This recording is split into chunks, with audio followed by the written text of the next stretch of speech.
আসসালামু আলাইকুম, কেমন আছেন সবাই? আশা করছি সবাই ভালো আছেন। আজকে আমি সবসময়ের মতো আপনাদের জন্য কিছু পিঠার ডিজাইন নিয়ে আসলাম। তো দেখতেই পাচ্ছেন আমি কিছু ডো নিয়ে নিয়েছি। ডোটা পাতা শেপ করে নিয়েছি। এরপরে একটা কাটার দিয়ে চারিপাশে দাগ কেটে নিয়েছি। পাতাতে যেভাবে থাকে ওই শেপটাই করে নিয়েছি। এরপর একটা চিরুনির সাহায্যে এভাবে চিরুনি দিয়ে চেপে চেপে ডিজাইনটা করে নিয়েছি। এরপরে কলমের মুখা দিয়ে আমি ডিজাইনটা করে নিলাম। তো আমি আরেকটা পাতার ডিজাইন আপনাদেরকে করে দেখাচ্ছি। তো এইভাবে একটা ঢাকনার সাহায্যে কেটে নিব।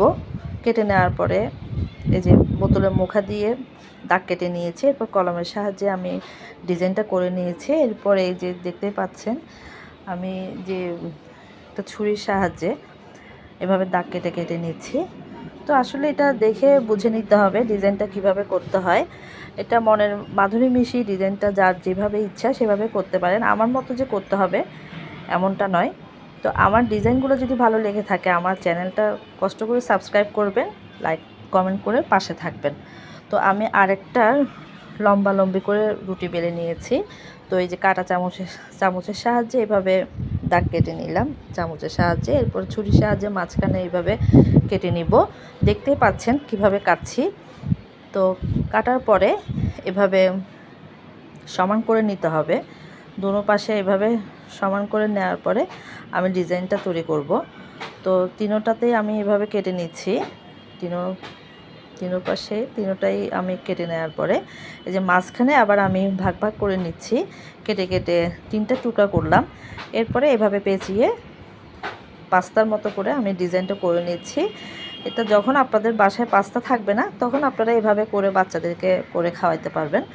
তো দেখতেই পাচ্ছেন আমি এভাবে কিভাবে পেঁচিয়ে পেঁচিয়ে পাস্তাটার ডিজাইনটা করলাম। তো এরপরে আমি আরেকটা ডো নিলাম। ডোটা নিয়ে মাঝখান বরাবর আমি এই যে ডিজাইনটা করলাম। এগুলো আসলে মার্কেট থেকে আমি কিনেছি ডিজাইনটা। এগুলো পাওয়া যায় পিঠার ডিজাইন। এগুলো মার্কেটের দোকানে গিয়ে বললে আপনারা পেয়ে যাবেন। আমার কাছ থেকে 120 টাকা করে নিয়েছিল। তো এটা দিয়ে আমি মাঝখানে ডিজাইনটা করলাম ফুলের মতো শেপ করে। এরপরে ছুরি দিয়ে চারিপাশে কাটলাম, দাগ কেটে নিলাম পাতার মতো করে। এই যে ফুলের পাপড়িটা যেভাবে হয় ওই পাপড়ির শেপ করে আমি শেপটা দিয়ে নিব আঙ্গুলের সাহায্যে। আঙ্গুল দিয়ে দিয়ে আমি চেপে চেপে এভাবে পাতাটা শেপ করে নিলাম, দেখতে পাচ্ছেন। তো আমি আবারও বলছি আমার যদি চ্যানেলটা ভালো লেগে থাকে এরকম নিত্য নতুন ডিজাইন পেতে আমার চ্যানেলটি সাবস্ক্রাইব করে আমার পাশেই থাকবেন। তো আমি আরেকটা কাঁটা চামচের সাহায্যে পাতাগুলোকে দাগ কেটে নিচ্ছি, দেখতে